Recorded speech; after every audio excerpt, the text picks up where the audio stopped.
Late us start our session. आज के session में हम लास्ट 6 मंथ के करंट अफेयर्स देखने वाले हैं। पार्ट 1 में हम ऑलरेडी काफ़ी करंट अफेयर्स को कवर कर चुके हैं, जिसका लिंक आपको डिस्क्रिप्शन में मिल जाएगा। अब हम पार्ट 2 में बाकी करंट अफेयर्स कवर करेंगे। तो आज के करंट अफेयर्स के सेशन का फ्लो कुछ ऐसा रहेगा। पहली कुछ स्लाइड्स में हम लास्ट 6 मंथ के important awards, sports events, science and technology events, military exercises, government schemes को स्लाइड बाय स्लाइड कवर करेंगे एंड देन एक साथ इन सब टॉपिक्स के प्रैक्टिस क्वेश्चंस सॉल्व करेंगे। So let us study together. First are the important awards and honors of last 6 months, जैसे कि 53rd Dada Saheb Phalke life time achievement award for the year 2021, जो कि मिला है वहीदा रहमान जी को। 69th नेशनल फिल्म अवार्ड्स 2023, इसमें बेस्ट फीचर फिल्म का अवार्ड मिला है रॉकेटरी दी नंबी इफेक्ट, जिसमें आर माधवन ने रोल किया था और डायरेक्ट भी इन्होंने ही किया था। उसके बाद सस्तर रामानुजन प्राइज 2023, जो कि मैथमेटिक्स की फील्ड में दिया जाता है, in the field of mathematics. ये मिला है रूई जियांग जांग को। तो ये अवार्ड बहुत ही इंपॉर्टेंट है बिकॉज नोबेल प्राइज मैथमेटिक्स में नहीं मिलता, तो मैथमेटिक्स में बाकी प्राइजेस बहुत इंपॉर्टेंट है। उसके बाद सरस्वती सम्मान 2022, जो कि बाय के बिरला फाउंडेशन दिया जाता है, और ये मिला है शिव संकरी जी को for her memoirs Sooryavansham in Tamil language. Tamil language के लिए मिला है शिव संकरी जी को फॉर हर मेमोयर सूर्यवंशम। उसके बाद फेमिना मिस इंडिया 2023, ये मिला है नंदिनी गुप्ता को। ये रही नंदिनी गुप्ता, और ये है राजस्थान से। नंदिनी गुप्ता है राजस्थान से। उसके बाद रिसेंटली ही टाइम्स मैगजीन का पर्सन ऑफ द ईयर 2023 ये अनाउंस हुआ था। ये मिलने जा रहा है टेलर स्विफ्ट को, जो कि है एक American singer. Times magazine person of the year. Then India के लिए बहुत प्राउड की बात है कि हमारे विलेजेस को वर्ल्ड में रिकॉग्निशन मिल रहा है, और इसी के साथ बेस्ट टूरिज्म विलेज का टाइटल मिला है धोर्दो को। धोर्दो जो कि गुजरात में है, by UN World Tourism Organization, इनको मिला है बेस्ट टूरिज्म विलेज का टाइटल। उसके बाद इंटरनेशनल एमी डायरेक्टोरेट अवार्ड, इस साल एमी में हमें दो अवार्ड मिले, एक तो डायरेक्टोरेट अवार्ड, एक मिला है कॉमेडी। कॉमेडी अवार्ड मिला है वीर दास को, और डायरेक्टोरेट अवार्ड मिला है एकता कपूर को। तो दोनों अवार्ड्स का हमें ध्यान रखना है।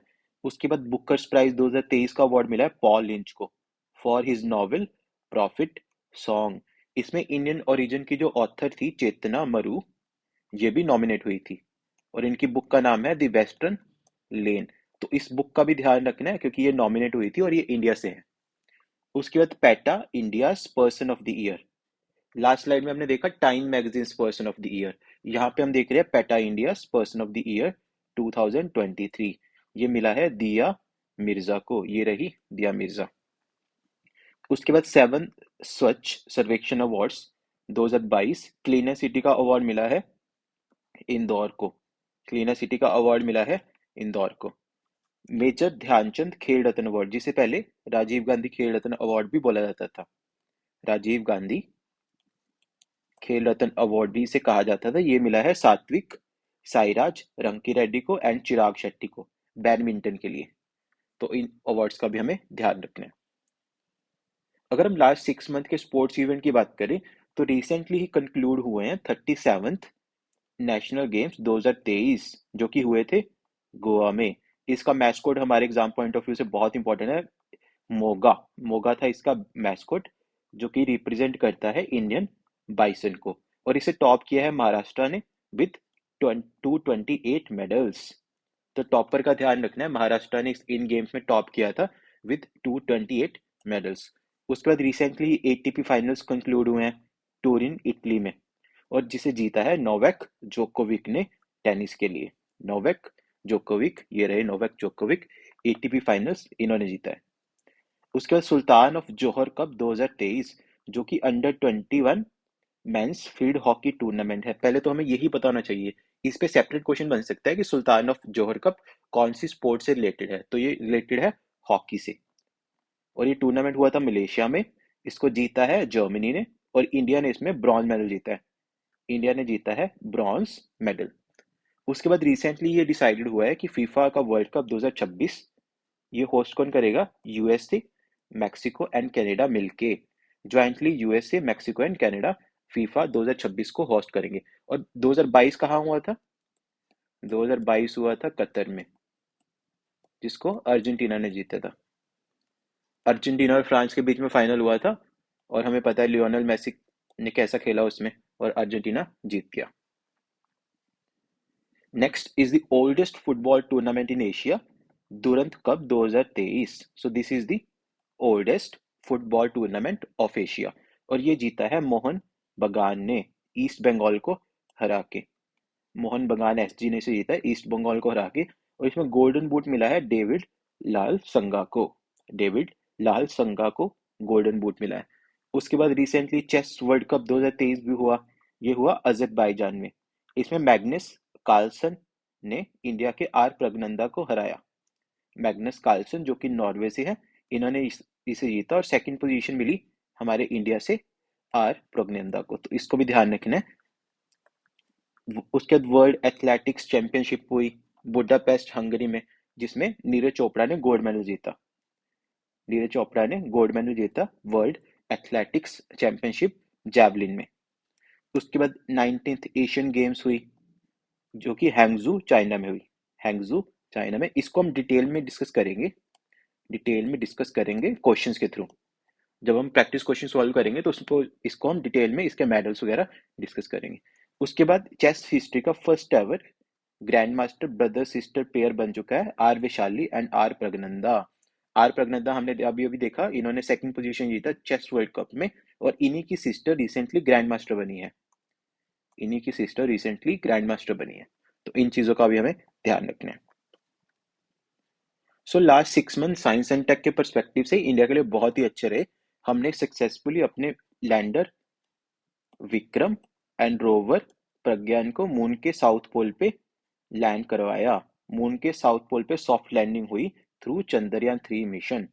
तो इस चीज को भी हमें ध्यान रखना है। चंद्रयान 3 मिशन में लैंडर का नाम था विक्रम, रोवर का नाम था प्रज्ञान, और इंडिया फर्स्ट कंट्री बनी to soft land on moon south pole. Overall हम फोर्थ कंट्री थे। ओवरऑल मून पे लैंडिंग करने वाले फोर्थ थे, बट मून के साउथ पोल पे सॉफ्ट लैंडिंग करने वाले फर्स्ट कंट्री बने। तो इस फैक्ट को भी हमें ध्यान रखना है। उसके बाद MOXIE O2 Mars oxygen in situ resource utilization experiment, जो कि अबॉर्ड था नासा का जो रोवर है परसिवरेंस।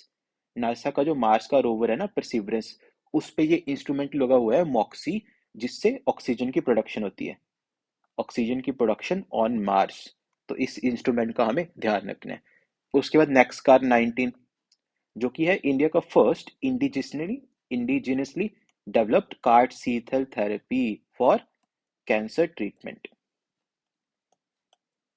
कैंसर ट्रीटमेंट के लिए इंडिया का first indigenously developed chimeric antigen receptor T cell therapy, जिसे बोलते हैं नेक्सकार 19।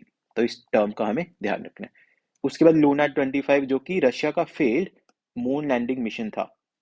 जब हमने चंद्रयान 3 लॉन्च किया था, तो उसके कुछ दिन बाद ही रशिया ने अपना लूना 25 लॉन्च किया टू मून, बट अनफॉर्चुनेटली ये फेल हो गया। उसके बाद recently Misr sat 2 remote sensing satellite launch की by China for Egypt. China ने लॉन्च की for Egypt Misr sat 2 remote sensing satellite. उसके बाद वर्ल्ड का first fourth generation nuclear reactor आया चाइना में। वर्ल्ड का पहला fourth generation nuclear reactor China में बना। Then we have Osiris racks mission, जो कि नासा का सैंपल रिटर्न मिशन है from asteroid Bennu. Asteroid Bennu से ये सैंपल्स लेके वापस अर्थ पे आ चुका है नासा का ओसाइरिस रेक्स मिशन। उसके लेजिनियर्स डिसीज, जो कि सीवियर फॉर्म ऑफ निमोनिया है। निमोनिया की सीवियर फॉर्म है ये, उसको बोलते हैं लीजिनियर्स डिसीज, और इसका रिसेंट आउटब्रेक हुआ है पोलैंड में। रिसेंट आउटब्रेक कहाँ हुआ है? पोलैंड में। उसके बाद यूक्लिड स्पेस टेलीस्कोप, जो कि यूरोपियन स्पेस एजेंसी का टेलीस्कोप है to explore the origin of universe. Universe का ओरिजिन कहाँ से हुआ था उसको एक्सप्लोर करने के लिए यूरोपियन स्पेस एजेंसी ने इस टेलीस्कोप को लॉन्च किया। उसके बाद रिसेंटली डीआरडीओ ने टेस्ट की अपनी अग्नि प्राइम मिसाइल। अग्नि प्राइम मिसाइल जो कि न्यूक्लियर कैपेबल है, न्यूक्लियर कैपेबल मीडियम रेंज, और जिसकी स्ट्राइकिंग रेंज है 1000 to 2000 किलोमीटर। उसके बाद रेलवे का कवच सिस्टम, जो कि ऑटोमेटिक प्रोटेक्शन सिस्टम है, इंडिजिनियसली डेवलप्ड बाय रेलवेज।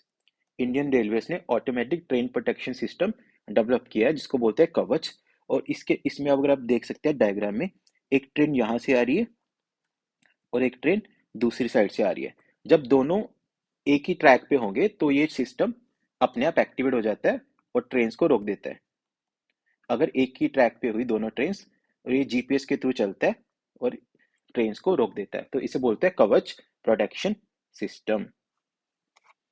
अगर हम इंपॉर्टेंट अपॉइंटमेंट्स की बात करें तो अरिनंदन बागची को अपॉइंट किया गया है as India permanent representative to UN in Geneva. As of now ये फॉरेन मिनिस्ट्री के स्पोक्स पर्सन है, फॉरेन मिनिस्ट्री के spokesperson as of now. और इनको अपॉइंट किया गया है as India permanent representative to UN in Geneva. उसके बाद परवीन सूद बन चुके हैं सीबीआई के चीफ। सीबीआई के चीफ बन चुके हैं परवीन सूद। अजय बंगा जो कि इंडियन ओरिजिन है, ये बन चुके हैं वर्ल्ड बैंक के प्रेसिडेंट। वर्ल्ड बैंक के प्रेसिडेंट अजय बंगा। मनोज सोनी को बना दिया गया यूपीएससी का chairperson. UPSC union public service commission, जो कि सिविल सर्विसेज एग्जाम भी कंडक्ट करता है, मनोज सोनी इसके चेयर बन चुके हैं। उसके बाद Mika, world's first ever AI powered humanoid CEO. World के पहले एआई पावर्ड ह्यूमनॉइड सीईओ का नाम क्या है? मीका। तो इसको 5 स्टार। ऐसे क्वेश्चंस बहुत ही एग्जाम में पूछे जाते हैं, तो इसको ध्यान रखना है। उसका चीफ इंफॉर्मेशन कमिश्नर बन चुके हैं हीरालाल समरैया। चीफ, जो भी हम आरटीआई डालते हैं तो वो सब इन्हीं के अंडर आता है, इंफॉर्मेशन कमीशन के। उसके बाद Rahul Naveen, director of ED enforcement directorate. Sourav Ganguly, brand ambassador of West Bengal. तो इन सारी अपॉइंटमेंट्स को एक बार रिवाइज करना है, आपको आराम से याद हो जाएंगे।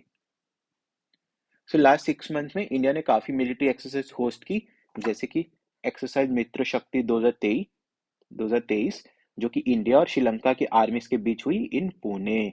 उसके बाद एक्सरसाइज वज्र प्रहार, जो कि इंडिया और यूएस की स्पेशल फोर्सेस की एक्सरसाइज है और ये मेघालय में हुई। उसके बाद एक्सरसाइज हरीमू शक्ति, जो कि इंडिया और मलेशिया के बीच होती है इन उमरोई, मेघालय। सेलवैक्स, इंडिया यूएस की एक्सरसाइज जो रिसेंटली हुई कोची में। सूर्य किरण, इंडिया और नेपाल के बीच हुई इन पिथौरागढ़, उत्तराखंड। तो ये एक्सरसाइज हमारे एग्जाम पॉइंट ऑफ व्यू से बहुत इंपॉर्टेंट है और इसको अच्छे से याद रखना है। इसमें 3 चीजें याद रखनी है हमें। कौन कौन सी कंट्रीज के बीच हुई, नेवी है, आर्मी है या एयरफोर्स है, और कहाँ हुई, लोकेशन क्या थी। तो 3 पॉइंटर्स का हमें ध्यान रखना है हर एक्सरसाइज के पर्सपेक्टिव से।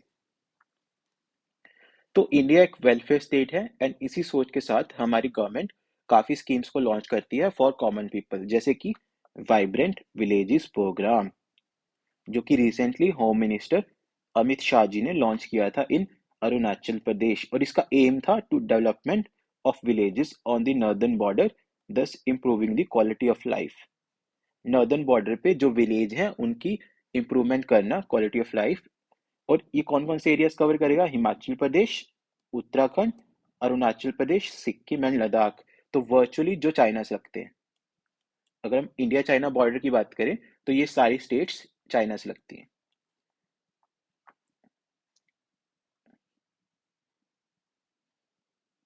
उसके बाद विकसित भारत संकल्प यात्रा, जो कि लॉन्च हुई on 15 November from Khunti, Jharkhand. Launched on 15 November from Khunti, Jharkhand. It is a government initiative being undertaken across the country to raise awareness about and track the implementation of flagship center schemes। तो ये यात्रा रिसेंटली लॉन्च की थी prime minister Modi ने, from Khunti, Jharkhand. और एक government initiative है being undertaken across the country, ताकि अवेयरनेस रेज करना अबाउट द इम्प्लीमेंटेशन ऑफ जो भी स्कीम्स है, जैसे कि आयुष्मान भारत, 5 लाख तक का हेल्थ इंश्योरेंस मिलता है, उज्ज्वला योजना, फ्री गैस सिलेंडर मिलता है, पीएम सुरक्षा बीमा योजना एंड पीएम स्वनिधि। तो इन सारी स्कीम्स के बारे में लोगों को अवेयर करवाना कि वो इन स्कीम्स के लिए अवेल कर सकते हैं। देन पीएम जनमन, जो कि मिनिस्ट्री ऑफ ट्राइबल अफेयर्स ने लॉन्च की। प्रधानमंत्री जनजाति आदिवासी न्याय महाअभियान, that is aimed at uplifting particular vulnerable tribal groups। PVTGs को अपलिफ्ट करना with essential infrastructure for a brighter future. ये लॉन्च की थी by ministry of tribal affairs. उसके बाद साथी प्लेटफॉर्म जो रिसेंटली लॉन्च किया मिनिस्ट्री ऑफ एजुकेशन ने एंड आईआईटी कानपुर ने। Ministry of education and IIT Kanpur ने मिलकर इसको लॉन्च किया और इसकी फुल फॉर्म है self assessment test and assistance for entrance examinations. As of now ये नीट की एंड जेईई, नीट जो कि मेडिकल का एग्जाम होता है एंड जेईई जो कि इंजीनियरिंग का एग्जाम होता है, इसमें फ्री में कोचिंग देते हैं। ये प्लेटफॉर्म पे फ्री में लेक्चर्स अवेलेबल होंगे एंड टेस्ट अवेलेबल होंगे for students. Next is PM Mitra parks जो कि रिसेंटली अप्रूव हुए हैं बाय मिनिस्ट्री ऑफ टेक्सटाइल्स। तो इसकी फुल फॉर्म याद रखनी है, mega integrated textile region and apparel. और इस गवर्नमेंट का विजन क्या है, to make India a global hub for textile manufacturing and exports. India को ग्लोबल हब बनाना for textile manufacturing and exports. उसके बाद पीएम विकास और पीएम विश्वकर्मा कौशल सम्मान योजना जो कि लॉन्च की थी मिनिस्ट्री ऑफ एमएसएमई ने। इसको हम प्रैक्टिस क्वेश्चन के थ्रू डिटेल में देखेंगे। जब हम प्रैक्टिस क्वेश्चन सॉल्व करेंगे, इस स्कीम को मैंने स्पेशली वहां पे रखा है ताकि हम डिटेल में वहां पे इसको डिस्कस करें।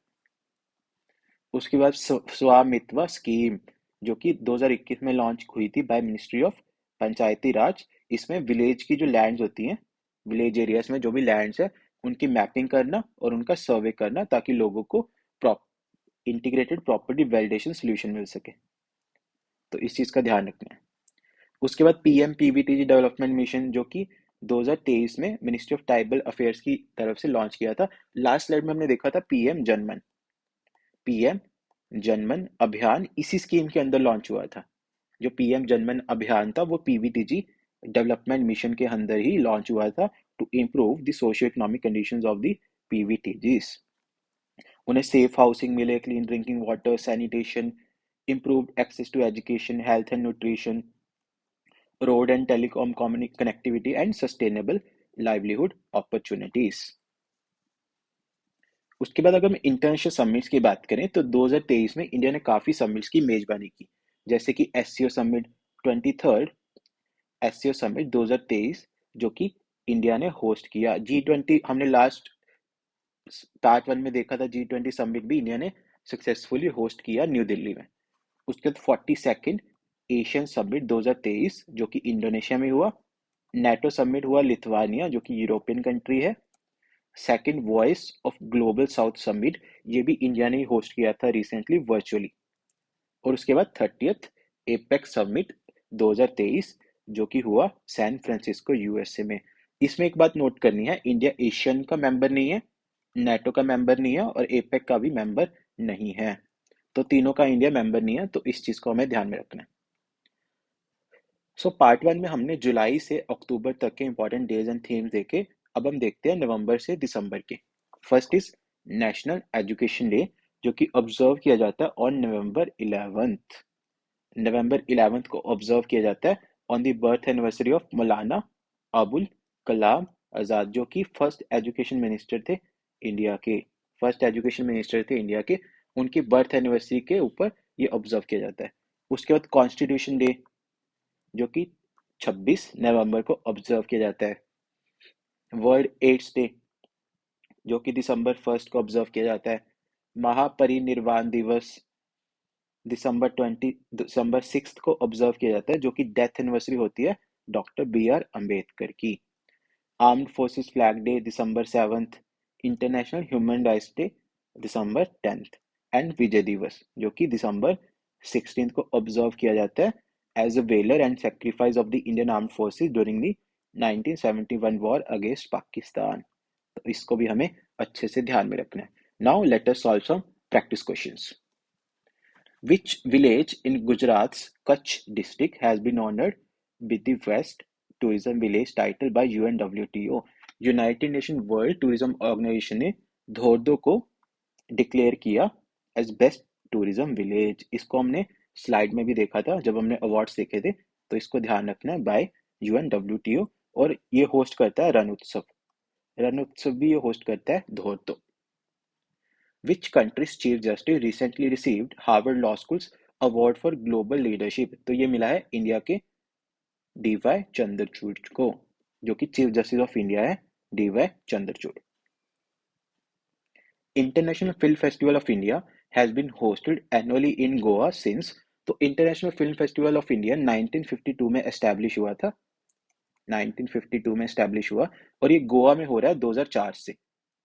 2004 से ये गोवा में होता आ रहा है bye ministry of information and state government of Goa. और रिसेंटली ये नवंबर 20 से लेकर 28 तक हुआ गोवा में 54th international film festival of Goa. इसमें कुछ इंपॉर्टेंट अवार्ड्स हैं, जैसे कि सत्यजीत रे लाइफ टाइम अचीवमेंट अवार्ड, जो कि मिला है माइकल डगलस को। सत्यजीत रे लाइफ टाइम अचीवमेंट अवार्ड मिला है माइकल डगलस को। Golden peacock award for best film मिला है एंडलेस बॉर्डर्स को, जो कि पर्शियन मूवी है, पर्शियन मूवी। उसका स्पेशल जूरी अवार्ड मिला है ऋषभ शेट्टी को for Kantara. And best web series का अवार्ड मिला है पंचायत सीजन 2 को, जो कि Amazon प्राइम पे अवेलेबल है। Which of the following are the functions of female humanoid robot Vyommitra. तो व्योमित्रा हमारे इंडिया के first human space flight programme Gaganyaan का पार्ट है। गगनयान इंडिया का first human space flight programme का पार्ट है Vyommitra, to perform microgravity experiments, monitor module parameters and support astronauts in crewed missions. तो इसका करेक्ट आंसर है ऑल ऑफ द अबव। अगर हम गगनयान की बात करें तो ये 3 लोगों को कैरी करेगा, 3 people, to low earth orbit, low earth orbit में फॉर 7 days। एक एक पॉइंट को हमें ध्यान रखना है। अबॉर्ड GSLV, 3 लोगों को 7 दिन के लिए लो अर्थ ऑर्बिट में अबॉर्ड जीएसएलवी रॉकेट में। इसमें 3 फेजेस में अचीव किया जाएगा। फेज 1 में अनक्रूड फ्लाइट होगी। फेज 2 में व्योमित्रा जाएगी, female humanoid robot Vyommitra. And phase 3 में क्रूड फ्लाइट होगी, 3 लोग जाएंगे फॉर 7 days। तो ये भी हमें याद रखना है। How many countries have launched their own X-ray polarimetry mission? तो एज ऑफ नाउ सिर्फ एक ही कंट्री ने लॉन्च किया था, नासा का IXPE, जो कि 2021 में लॉन्च हुआ था imaging X ray polarimetry mission. And India के लिए बहुत ही प्राउड की बात है कि हमने 2 दिन पहले ही 1 ऑफ जैन को अपना खुद का एक्सपोसैट मिशन लॉन्च किया। एक्सपोसैट ये वर्ल्ड का सेकंड पोलैरिमेट्री मिशन होगा आफ्टर नासा, और ये इंडिया का फर्स्ट डेडिकेटेड मिशन है to study various dynamics of bright astronomical X ray sources in extreme conditions, जैसे कि black holes, neutron star pulsars and supernovas को ये स्टडी करेगा। तो इस चीज का ध्यान रखना है। इसमें 2 पेलोड्स थे, यहाँ पे नहीं लिखे हुए बट आपको याद रखनी है। इसके 2 पेलोड्स का नाम है पॉलिक्स एंड एक्सपेक्ट। तो इन दोनों पेलोड्स का भी ध्यान रखना है, ये एक्सपोसैट के पेलोड्स है। India is planning to launch its own space station and man mission on moon by years. तो ये प्राइम मिनिस्टर मोदी का संकल्प था कि हमने रिसेंटली मून पे लैंड किया है अपने चंद्रयान को, फिर हमने सन पे मिशन भेजा आदित्य L1। तो अब इंडिया की बारी है कि अपना स्पेस स्टेशन भी लॉन्च करे और मैन्ड मिशन भी लॉन्च करे to moon by years 2035 and 2040। तो दोनों डेट्स का याद रखना है, ऐसे क्वेश्चन एग्जाम ट्रेंड्स में बहुत पूछे जा रहे हैं, तो दोनों डेट्स का हमें ध्यान रखना है। As of now 2 operational space station हैं। एक तो है इंटरनेशनल स्पेस स्टेशन, जो कि NASA, Japan, Canadian Space Agency, European Space Agency and Russia की रोस्कोमोस, ये पांचों का ज्वाइंट प्रोजेक्ट है। एंड तियांगोंग स्पेस स्टेशन, जो अकेली चाइना का है। तो इन दोनों स्पेस स्टेशन को भी हमें ध्यान रखना है। Which country is going to host 50th G7 Summit of 2024? तो इसे होस्ट करेगी इटली। इटली इसको होस्ट करेगा। G7 की कंट्रीज का ध्यान रखना है, उसके लिए मैंने मैजिक ट्रिक बनाई है, GF, ये इसकी मैजिक ट्रिक है। Japan, USA, Italy, Canada, England, Germany and France. Japan, USA, Italy, Canada, England, Germany and France, ये 7 कंट्रीज को हम ऐसे रिमेंबर कर सकते हैं। अगर हम G7 की बात करें तो 1975 में ये एस्टेब्लिश हुआ था एस G6 और 1976 में कनाडा को इंडक्ट किया गया, फिर G7 बना और 1998 में रशिया को इंडक्ट किया गया, बट 2014 में रशिया को सस्पेंड किया because of Crimean crisis.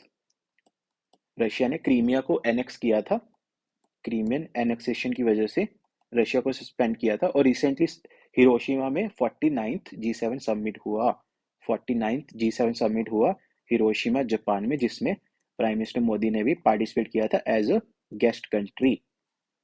In facts को भी हमें ध्यान रखना है। The inaugural India ASEAN maritime exercise aim, तो पहले तो यही याद रखना है, इंडिया और एशियन के बीच मैरीटाइम एक्सरसाइज होती है एम, और ये कहाँ हुई? ये हुई साउथ चाइना सी में, साउथ चाइना सी में। और 20th एशियन इंडिया समिट भी इंडोनेशिया में हुआ था, 20th एशिया इंडिया समिट हुआ इंडोनेशिया में 2023 में, और प्राइम मिनिस्टर मोदी ने इसमें पार्टिसिपेट किया था। अगर हम एशियन की बात करें तो 1967 बैंकॉक डेक्लरेशन हुई, 1967 बैंकॉक डेक्लरेशन में एशियन एस्टेब्लिश हुआ बाय 5 कंट्रीज, और इसका सेक्रेटेरिएट है जकार्ता में, इंडोनेशिया में। और 2024 में कौन प्रेसिडेंट बनेगा? लाओस। 2023 में कौन था? इंडोनेशिया। 2024 का प्रेसिडेंसी किसके पास रहेगा? लाओस के पास।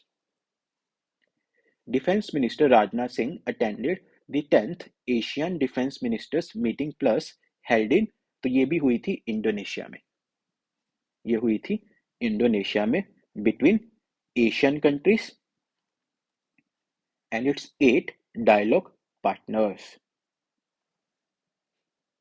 India Asian Millets Festival 2023 to raise awareness for millets as a farmer friendly and sustainable food choice event कहाँ हुआ था? ये भी हुआ था इंडोनेशिया में। तो इंडोनेशिया एशियन का प्रेसिडेंट था फॉर 2023, तो ज्यादातर इवेंट्स वहीं पे हुए इंडोनेशिया में। तो इस फेस्टिवल का एम था to raise awareness and create a market for millets and millet based products among the ASEAN member states.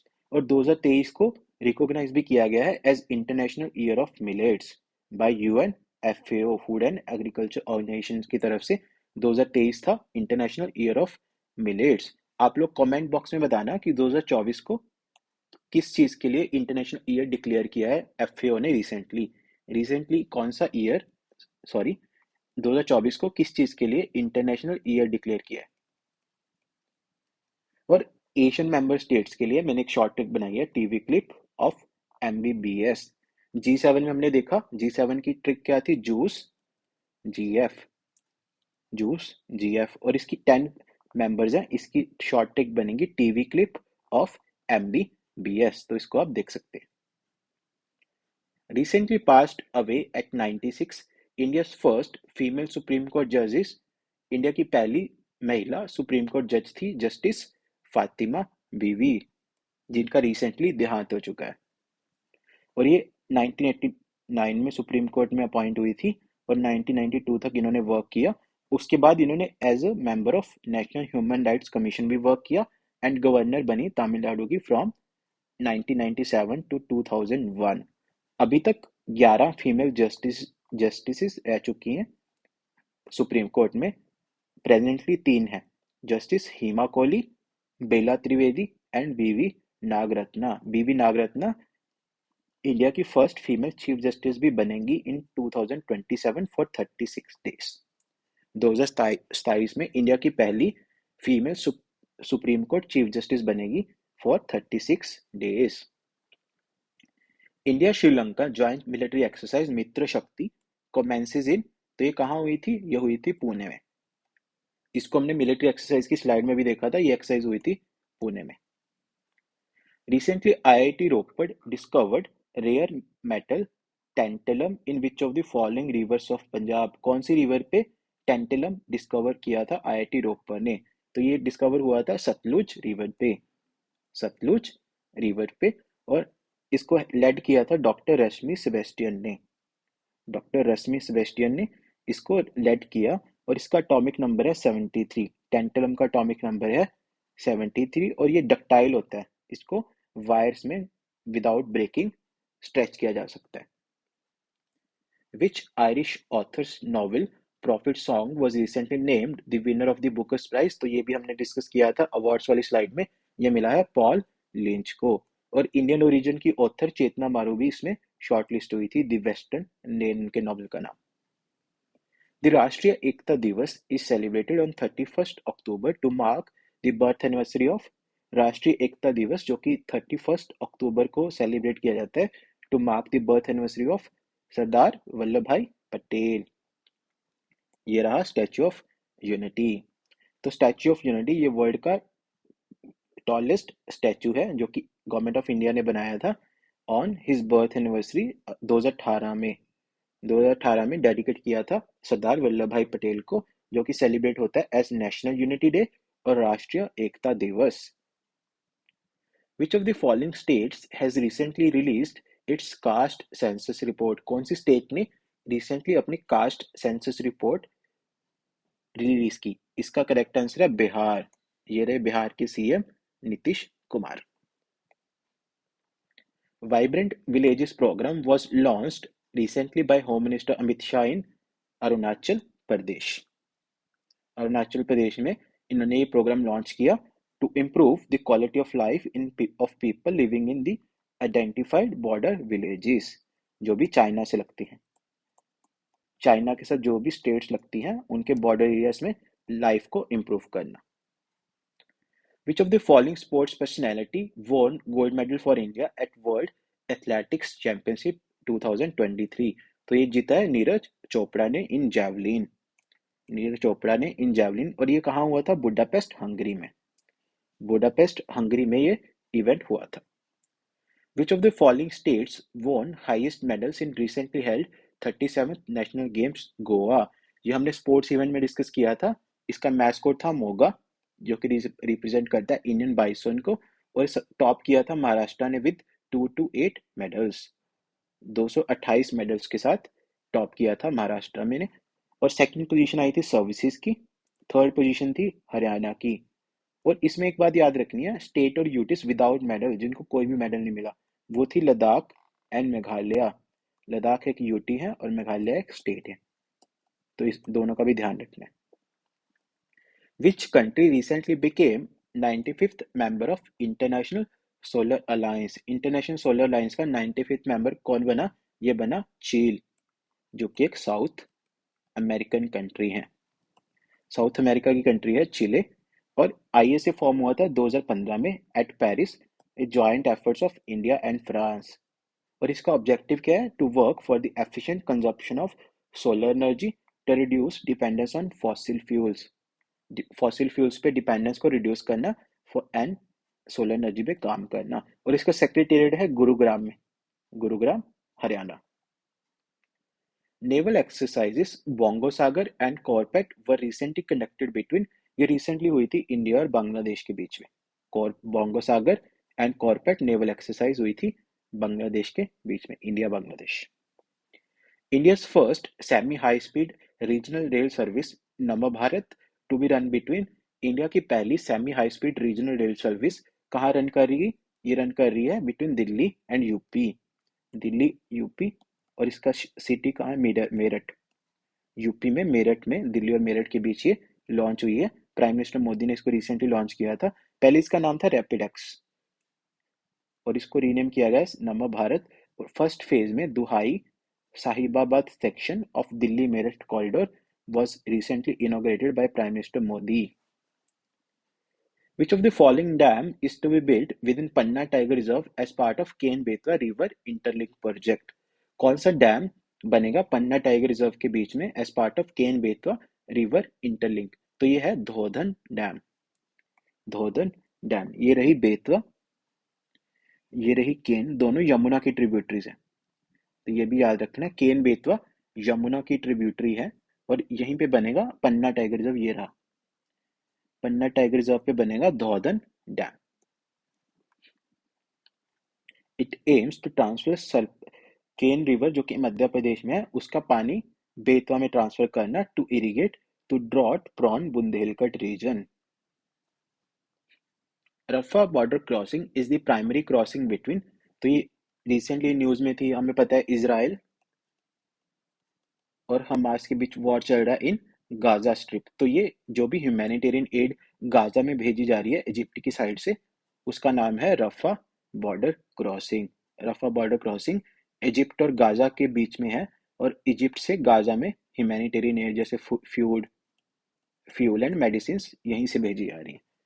इसमें दो ऑपरेशन का भी याद रखना है, operation iron sword and operation Ajay.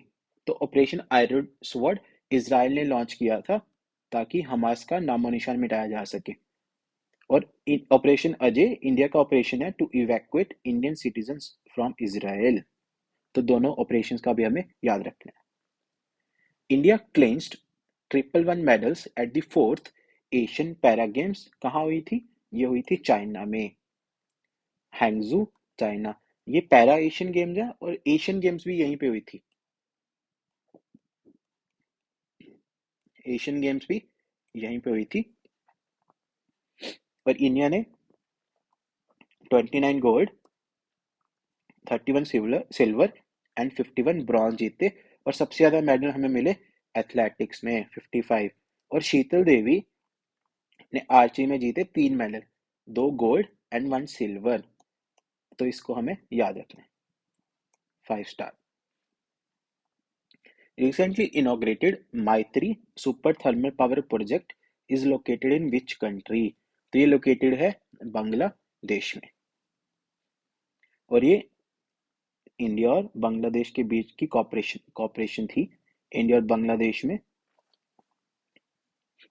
Which state government recently issued an order to implement Project Dolphin to strengthen the marine ecology? तो ये launch किया है तमिलनाडु ने। तमिलनाडु ने इस प्रोजेक्ट को लॉन्च किया to strengthen the marine ecology. Angkor Wat Temple recently became the 8th wonder of the world is located in which country? तो ये लोकेटेड है कंबोडिया में। एंकोर वॉट दुनिया का 8वां अजूबा बना। ये 12th सेंचुरी में बना था, 12th सेंचुरी में बना था, and it is the largest religious monument in the world. तो ये भी फैक्ट का हमें ध्यान रखना है, it is the largest religious monument in the world. बाकी वंडर्स का भी ध्यान रखना है, great wall of China, Chichen Itza जो कि मैक्सिको में है, पेट्रा जो कि जॉर्डन में है, माचू पिच्चू जो कि पेरू में है, क्रिस्ट द रिडीमर जो कि ब्राजील में है, Colosseum in Italy, Taj Mahal in India, and recently Angkor Wat in Cambodia. तो बाकी 8 वंडर्स को भी हमें ध्यान में रखना है। Which country recently defeated Australia to win Davis Cup, जो कि होता है मेंस टूर्नामेंट। डेविस कप होता है मेंस टेनिस टूर्नामेंट। ये जीता है इटली ने। इटली ने for the first time since 1976 के बाद पहली बार जीता है Davis cup by defeating Australia. Which of the following PSUs has recently won the Scotch Gold Award 2023? तो ये जीता है power grid corporation of India limited ने Skoch gold award 2023। Which of the following traditions has been recently declared as intangible cultural heritage of humanity by UNESCO? तो ये है garba of Gujarat. तो as of now 15 traditions inscribed हैं in UNESCO's list of intangible cultural heritage of humanity. इससे पहले थे Ramlila, Kumbh Mela, Chhau dance, Vedic chanting, Kutiyattam, Ramman, Mudiyettu, Kalbelia, Buddhist chanting, Sankirtans, traditional brass and copper craft of utensil making in Punjab, yoga, Persian new year Navroz and Durga Puja. Durga Puja था 14th inclusion जो कि 2021 में inscribe किया गया, तो इन का भी ध्यान रखना। Which country recently unveiled world's 4th generation nuclear reactor? World का पहला 4th जनरेशन न्यूक्लियर रिएक्टर ये अनवील किया था चाइना ने। India's first early Cretaceous shark fossils were recently discovered in ये recently discovered हुए जैसलमेर में। 26th meeting of Eastern Zonal Council chaired by Amit Shah was held in 26th meeting कहाँ हुई? Eastern zonal council की, जिसको chair किया by home minister Amit Shah in Patna. Patna में ये हुई मीटिंग, और zonal councils are the statutory bodies. Zonal council statutory bodies हैं जो कि स्टैब्लिश हुई थी under state organisation act of 1956। और ये पांच कंट्री को 5 जोनल काउंसिल में डिवाइड हुआ था: northern, central, eastern, western and southern. Eastern zonal council के मेंबर्स हैं बिहार, झारखंड, उड़ीसा, सिक्किम एंड वेस्ट बंगाल। तो 5 स्टेट्स हैं ईस्टर्न जोनल काउंसिल में।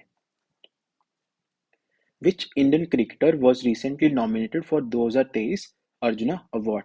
तो ये नॉमिनेट हुए थे मोहम्मद शामी, और ये रहे सात्विक साईराज रेड्डी एंड चिराग, जिनको बैडमिंटन में मिला मेजर ध्यानचंद खेल रत्न अवार्ड। तो ये अवार्ड्स ना नेशनल स्पोर्ट्स अवार्ड्स का हिस्सा है। नेशनल स्पोर्ट्स अवार्ड 2023 जो रिसेंटली अनाउंस हुए थे, उसमें मेजर ध्यानचंद खेल रत्न अवार्ड, जिसको पहले राजीव गांधी खेल रत्न अवार्ड भी कहा जाता है, ये मिला है सात्विक साईराज रंकी रेड्डी एंड चिराग शेट्टी को फॉर बैडमिंटन। अर्जुना अवार्ड में 26 एथलीट्स को नॉमिनेट किया गया। 26 एथलीट्स अर्जुना अवार्ड में नॉमिनेट हुए। उसमें से मोहम्मद शामी को क्रिकेट के लिए, शीतल देवी को पैरा आर्चरी के लिए, अंतिम पंघाल को रेसलिंग के लिए and Diksha Dagar golf, R Vaishali for chess. तो ये हमेशा ही न्यूज में रहते हैं, इन पांचों को तो अपने अच्छे से याद रखना है। द्रोणाचार्य अवार्ड मिला R B Ramesh for chess and Maulana Abul Kalam Azad trophy milli Guru Nanak Dev university Amritsar को, जिसे माका ट्रॉफी बोलते हैं। तो इन सारे अवार्ड्स को अच्छे से याद रखना है। During recently conducted Asian Games in Hangzhou, China, in which sport both Indian men and women teams clinched gold medal? कौन सी स्पोर्ट में मैन टीम को भी एंड वुमेन टीम को भी गोल्ड मेडल मिला? तो इसका करेक्ट आंसर है क्रिकेट। तो हमने पैरा एशियन गेम्स डिस्कस की थी पिछली स्लाइड में। पैरा एशियन गेम्स में इंडिया को मिले थे 111 मेडल्स, और इसमें मिले हैं एशियन गेम्स में इंडिया को मिले थे 107 medals including 28 gold, and India की रैंक थी 4th। इंडिया ने क्लिंच की 4th रैंक, और मैक्सिमम मेडल्स इसमें भी हमें एथलेटिक्स में मिले। वहां पे भी हमें पैरा एशियन गेम्स में भी हमें एथलेटिक्स में मैक्सिमम मेडल मिले थे। और यहाँ पे 2 नई गेम्स का डेब्यू हुआ था, e sports and break dancing. India secured what position in climate change performance index of 2023? तो इंडिया की रैंक आई 7th। और ये एक एनुअल रिपोर्ट है जो कि प्रिपेयर करता है German watch, the new climate institute and the climate action network since 2005। और ये हर कंट्री को 4 कैटेगरीज में एनालाइज करता है: green house emissions, renewable energy, energy use and climate policy. RBI monetary policy committee, MPC की full form है monetary policy committee, increases UPI transaction limit for educational and health purposes. तो पहले limit थी 1 लाख, अब RBI ने कर दी है इसकी limit 5 lakh for educational and health purposes. UPI की लिमिट को इंक्रीज किया है। Recently, India decided to import crude oil from which of the following countries after 3 years of hiatus? 3 सालों के बाद कौन सी कंट्री से हम इंपोर्ट करेंगे क्रूड ऑयल? तो इसका करेक्ट आंसर है वेनेजुएला। वेनेजुएला से हम इंपोर्ट करेंगे क्रूड ऑयल को। तो लास्ट टाइम हमने 2020 में इंपोर्ट किया था, और वेनेजुएला इंडिया का 5th लार्जेस्ट सप्लायर था ऑयल का, और India 3rd largest consumer of crude oil है। तो इस फैक्ट को भी याद रखना है, वर्ल्ड्स 3rd लार्जेस्ट कंज्यूमर है इंडिया। और लार्जेस्ट क्रूड ऑयल सप्लायर कौन सा है इंडिया का? Largest crude oil supplier country है इंडिया की रशिया। तो रशिया से सबसे ज्यादा तेल आता है हमारी कंट्री में। World's first indigenously developed portable hospital was unveiled recently in, तो ये रिसेंटली अनवील हुआ था गुरुग्राम में। तो इसका नाम है आरोग्य मैत्री 8 क्यूब। आरोग्य मैत्री 8 cube under project Bheeshma. Project Bheeshma के अंडर वर्ल्ड का फर्स्ट पोर्टेबल हॉस्पिटल आरोग्य मैत्री 8 क्यूब, जो कि 72 डिटैचेबल क्यूब से बना है। तो इसमें मेडिकल इक्विपमेंट होगी, सप्लाईज होगी, मिनी आईसीयू भी बना सकते हैं, ऑपरेशन थिएटर, एक्सरे मशीन, और इसमें गन शॉट्स को हैंडल किया जा सकता है, spinal cord injuries, chest injuries and minor surgeries and fractures. Justice Ritu Bari recently became first women chief justice of which state's high court? ये बनी पंजाब एंड हरियाणा की जस्टिस रितु बारी। Recently tested off Odysseus Abdul Kalam Island, DRDO's Pralay missile. तो DRDO की पहले missile है surface to surface short range ballistic missile. Surface to surface short range ballistic missile. Global innovation index is released annually by, कौन release करता है इसको release करता है वर्ल्ड इंटेलेक्चुअल प्रॉपर्टी ऑर्गेनाइजेशन। और इंडिया की रैंक थी 40th आउट ऑफ 132 इकोनॉमीज, और टॉप किया था Switzerland. Nagorno Karabakh region is an ongoing dispute between, Nagorno Karabakh region कौन सी कंट्रीज के बीच डिस्प्यूट है? तो ये है आर्मीनिया और अजरबैजान के बीच। ये रहा आर्मीनिया, ये रहा अजरबैजान, और ये रहा नागोर्नो काराबाख रीजन, जो कि इन दोनों कंट्रीज के बीच डिस्प्यूटेड है। खरसन उड़ीसा, ये भी न्यूज में रहता है, ये रशिया और यूक्रेन के बीच में है। गाजा, जहाँ पे इसराइल और हमास के बीच वॉर चल रहा है। और इंडिया पाकिस्तान में है PoK, Pakistan occupied Kashmir. Which of the following is recently appointed to become first female chairperson to head railway board? तो ये बनी है Jaya Verma Sinha. 30th Asia Pacific Economic Cooperation Summit 2023 being held in San Francisco is a forum of, कितनी countries का forum है ये? Asia Pacific economic cooperation, ये है 21 कंट्रीज का फोरम, और इंडिया इसका मेंबर नहीं है। India इसका member नहीं है because India doesn't border the Pacific Ocean which all current members do। और इसका हेडक्वार्टर है सिंगापुर में, और ये 1989 में एस्टैब्लिश हुआ to promote free trade throughout the Asia Pacific region. Nodal ministry of PM Vishwakarma Yojana इसकी नोडल मिनिस्ट्री हमने गवर्नमेंट स्कीम्स में डिस्कस की थी, ये है मिनिस्ट्री ऑफ एमएसएमई। और इसमें 18 ट्रेडिशनल ट्रेड्स को कवर किया गया है। 18 ट्रेडिशनल ट्रेड्स जैसे कि carpenter, boat maker, blacksmith, locksmith, goldsmith, porter, ताकि स्ट्रेंथन किया जा सके गुरु शिष्य की परंपरा और family based practice of traditional skills. जो भी ट्रेडिशनल स्किल्स थी by artisans and craftsman working with their hands and tools, उनको नर्चर करना। Which country recently assumed the chair of the International Sugar Organization for 2024? ये chair assume की है India ने।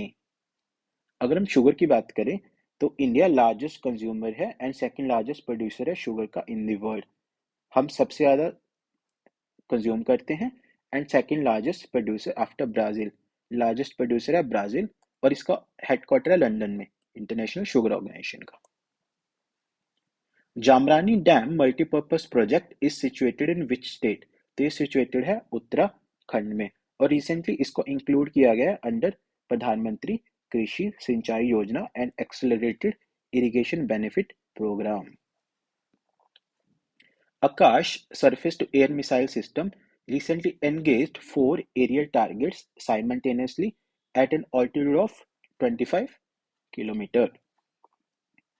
तो आकाश ने एक साथ 4 एरियल टारगेट्स को नष्ट किया एट 25 किलोमीटर ड्यूरिंग अस्त्र Shakti military exercise. Astra Shakti military exercise, and it is a short range surface to air missile system. Surface to air missile system है शॉर्ट रेंज।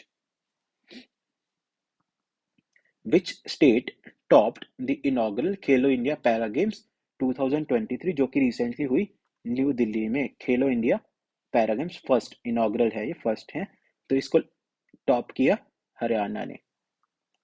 इसको टॉप किया हरियाणा ने, और इसका मैस्कॉट था उज्ज्वला और स्पैरो।